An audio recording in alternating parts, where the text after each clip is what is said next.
some guys during the week, looking at the film, and they were saying that Perkins is really hard to bring down. How are you guys able to not just get pressure, but get 5 sacks, get him on the ground behind the line of scrimmage? We watched the film, and he's a guy that likes to get out to the outside. He doesn't like to get into the inside when he's running. That's because he's a fast guy, so he's looking for that edge. So it's just about knowing our ratio on the D line and keeping eyes on him our whole pass rush. He doesn't like to stay in the pocket, obviously. He's a good throw. He can throw good on the run.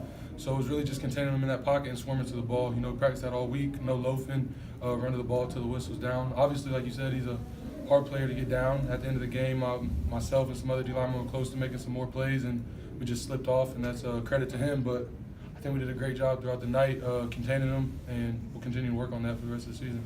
Do you think that's your guys' best game this season as a D-line? Maybe a complete best game. I think everyone really got back there and did their job, and I think obviously there's lots of room to always improve on, and like I said, Wayne and myself and some D tackles getting back there at the quarterback and just letting them slip away. Those are plays that if we finish, it might even be a bigger gap in the score. So that's just things we're going to keep working on throughout the week, and it might have been our best game, but it wasn't the best game we could play as a whole. We're going to continue working. A week ago, you guys give up 600 yards and 45 points. How do you turn around almost the complete opposite this week? You go into the next week, you thank the offense for doing what they did last week, and you get back to yourself. We weren't ourselves last week. They came out with some things we weren't expecting, but all that matters is we got the win, and we stopped them in the fourth quarter on a couple downs, and then we came out this week and did our assignment throughout the week, and throughout the game, and held them to 13 points or how many rushing yards, whatever it was.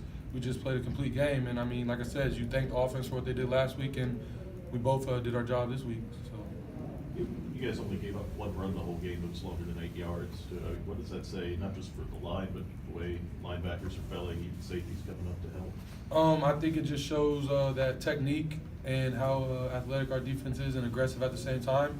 I was out there telling linebackers and secondary and D-line and myself, let it happen slow, read your keys. There's nothing to worry about. We're not under any pressure. It's something we do every day. So let it happen slow out there, and you're not going to have any problems. Did you guys give any kind of explanation about the call against Patrick? And I feel like that's still pretty unclear to you guys as to what is and isn't targeting sometimes? We didn't ask the refs during the play, and at the same time the coaches disagreed with it, but it's called what it is. We think Pat put his head on the ball, his eyes were up, and it just slid up to his helmet, which is, a good tackle. His face hit the ball first and then slid up. There's nothing you can really ask. He's being aggressive, and honestly, we'll take that every day. Obviously, you don't want him to sit out games, but when you're playing like that, he's coming after the ball, and that's something we practice, and that's good, honestly. So we'll try to stay lower. It just is what it is. He'll be back the second half of the next game. Anything final?